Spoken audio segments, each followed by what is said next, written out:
Hello, children! Welcome to Skyrim Storytime with Battle Maiden. Today we'll be reading Myths of Sheogorath. Myths of Sheogorath by Mimophonus. Sheogorath invents music. In the earliest of days, in a time when the world was still raw, Sheogorath decided to walk among the mortals. He donned his guise of gentleman with a cane and moved from place to place without being recognized. After 11 days and 11 nights, Sheogorath decided that life among mortals was even more boring than his otherworldly existence. "What can I do to make their lives more interesting?" he said to himself. At that same moment, a young woman nearby commented wistfully to herself, "The sounds of the birds are so beautiful." Sheogorath silently agreed with her. Mortals could not make the beautiful and inspired calls of birds. Their voices were wretched and mundane. He could not change the nature of mortals, for that was the purview of other Daedric princes. However, he could give them tools to make beautiful sounds. Sheogorath took hold of the petulant woman and ripped her asunder. From her tendons he made lutes. From her skull and arm bones he made a drum. From her bones he had made flutes. He presented these gifts to the mortals, and thus music was born. Sheogorath and King Leandir. King Leandir was known to be an exceedingly rational man. He lived in a palace that was a small, simple structure, unadorned with art and ugly to look upon. "I do not need more than this," he would say. "Why spend my gold on such luxuries when I can spend it on my armies or on great public works?" His kingdom prospered under his sensible rule. However, the people did not always share the king's sense of practicality. They would build houses that were beautiful to look upon, although not necessarily very practical. They devoted time and energy to works of art. They would celebrate events with lavish festivals. In general, they were quite happy. King Leandir was disappointed that more of them did not follow his example and lead frugal, sensible lives. He brooded on this for many years. Finally, he decided that his subjects simply didn't understand how much more they could accomplish if they didn't waste time on those frivolous activities. Perhaps, he reasoned, they just needed more examples.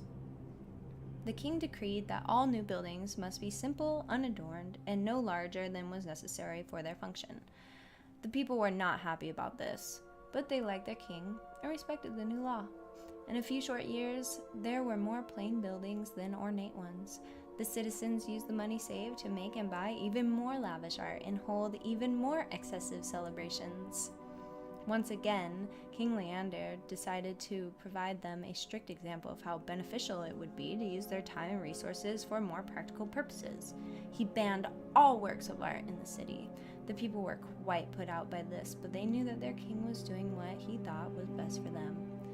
However, human nature is not so easily denied. In a few more years, the city was filled with plain, simple buildings and devoid of any sort of art. However, the people now had even more money and time to devote to their parties and festivals. With a heavy heart, King Leandir decided that his people were to be treated like children. And like all children, they needed rules and discipline laid down by great figures of authority to make them understand what was truly important in life. He decreed that there should be no revelry in the city. Singing, dancing, and music were all banned. Even food and drink were limited to water and simple foodstuffs. The people had had enough. Revolt was out of the question since King Leandir had a very well-trained and equipped army. They visited the shrines and temples in droves, praying to all the gods and even to some of the Daedric princes that King Leandir would revoke these new oppressive laws. Sheogorath heard their pleas and decided to visit King Leandir. He appeared to the king in his dreams as a field of flowers, each with arms instead of petals and the face of the mad god in the center. "I am the lord of the creative and lord of the deranged.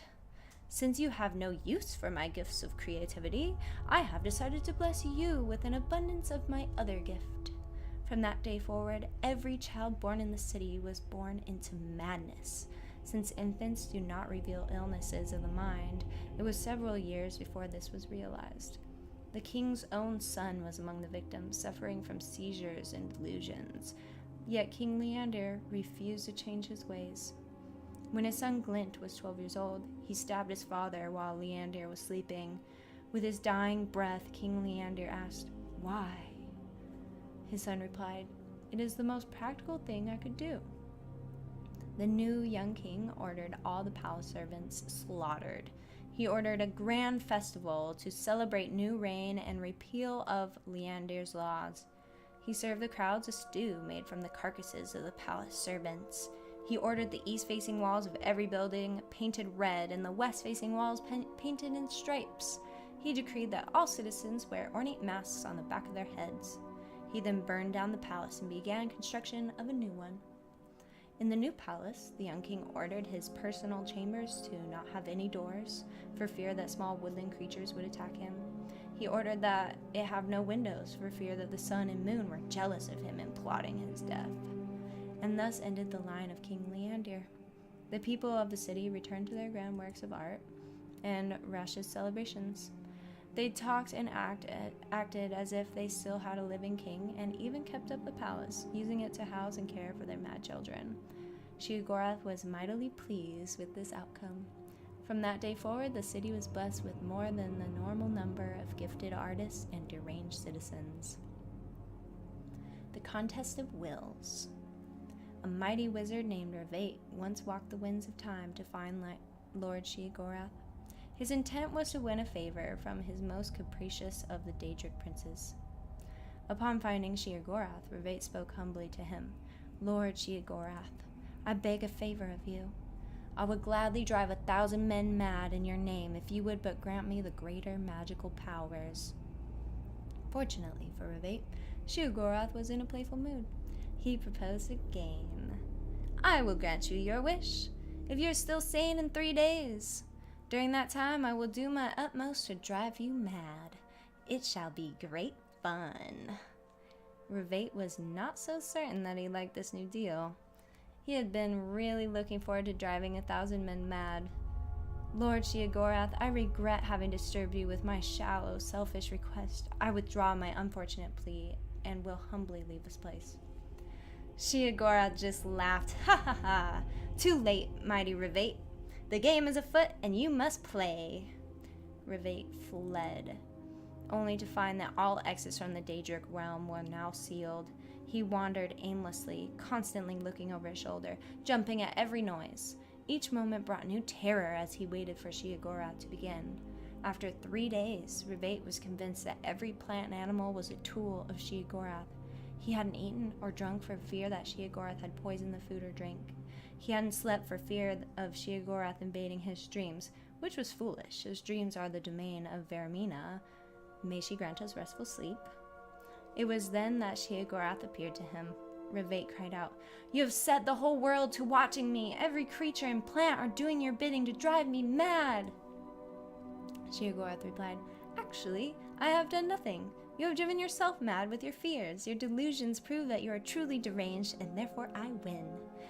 While you wanted to make 1,000 men mad, I only wanted to break one man's mind. Yours." From that day forward, Revate served Sheogorath's every whim. Whenever daring travelers tried to approach Sheogorath, Revate warns them, "Sheogorath is already inside each of us. You have already lost." Thanks for listening, children. This is Battle Maiden with Skyrim Storytime. Come back for more stories.